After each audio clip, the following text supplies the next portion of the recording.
সেই স্থান যেখানে রঘুনাথকে নিত্যানন্দ প্রভু দণ্ড দিয়েছিল যে এখানে তোমার আজকে ভক্তদের সেবা দিতে হবে। তখন রঘুনাথ দাস গোস্বামী চিরা, দধি, কলা, দুধ, আম, কাঁঠাল নিয়ে ভক্তদের সেবা দিয়েছিল।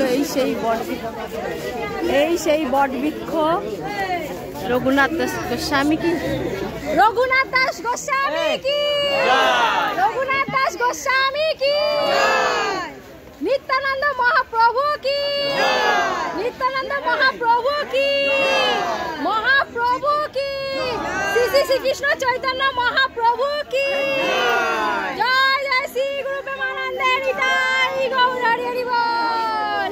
এই আমার দুটো আমি জুতো পরে আসি। এই যে সেই স্থান, সবাই দেখো, সবাই প্রণাম করছে। এই সেই স্থান যেখানে আজকে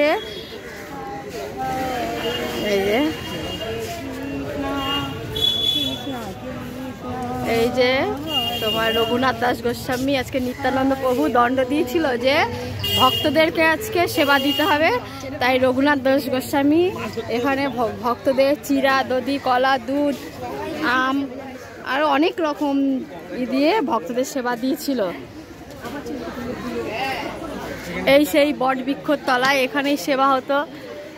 এখনো সেই প্রচার আছে যে এখনো কালকেও এই অনুষ্ঠানটা হবে। কালকে হবে আমাদের বাড়িতে, আমরা আজকে এসছি কিন্তু কালকে হবে আমাদের বাড়িতে।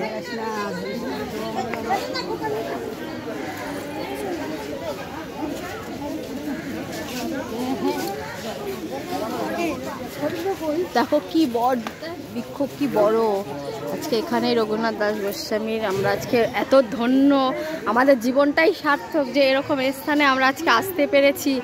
এতটাই মানে নিজেকে নিজে মানে ভালো মনে করছি যে আজকে যাই হোক আমি ভক্ত মায়ের ঘরে বা বাবার ঘরে আজকে জন্ম নিয়েছিলাম বলে আজকে এখানে স্থানে আমরা আসতে পারলাম। আমি না হলে পারতাম না। আজকে আমার বাবা মায়ের কৃপায় আজকে আমি আমার বাবা মায়ের ঘরে এসেছি বলে আজকে আমি এখানেও ঘরে আজকে আমি জন্ম নিয়েছি, তাই আমি এই স্থানে আসতে পারছি, নাহলে আমি আসতে পারতাম না। বাবা মার ঋণ কখনো কোনো দিনও শোধ করা যায় না, করতেও পারবো না, কারণ এরকম বাবা মা পাওয়াও যায় না। আজকে আমার বাবা মাকে আমি পেয়ে জীবনটা আমার পুরো মানে খুব ভালো, খুব ভালো। এই যে নিত্যানন্দ প্রভু মহাপ্রভু, চলো সব ভক্তরা ওদিকে আছে, তোমাদেরকে ঘুরে ঘুরে দেখাচ্ছি কেমন লাগছে।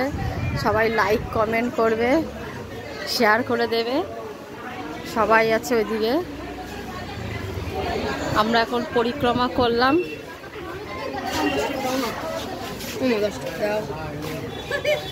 রঘুনাথ দাস গোস্বামী কি রঘুনাথ দাস গোস্বামী কি নিত্যানন্দ মহাপ্রভু কি নিত্যানন্দ প্রভু কি শ্রী শ্রী শ্রীকৃষ্ণ চৈতন্য মহাপ্রভু কি শ্রী শ্রী শ্রীকৃষ্ণ চৈতন্য মহাপ্রভু কি আপন আপন গুরুদেব কি আপন আপন গুরুদেব কি অনন্ত কোটি বৈষ্ণবগণ কি এই ভক্তগণ কি জয় জয় শ্রী গুরু প্রেমানন্দে নিতাই গৌর হরি বল।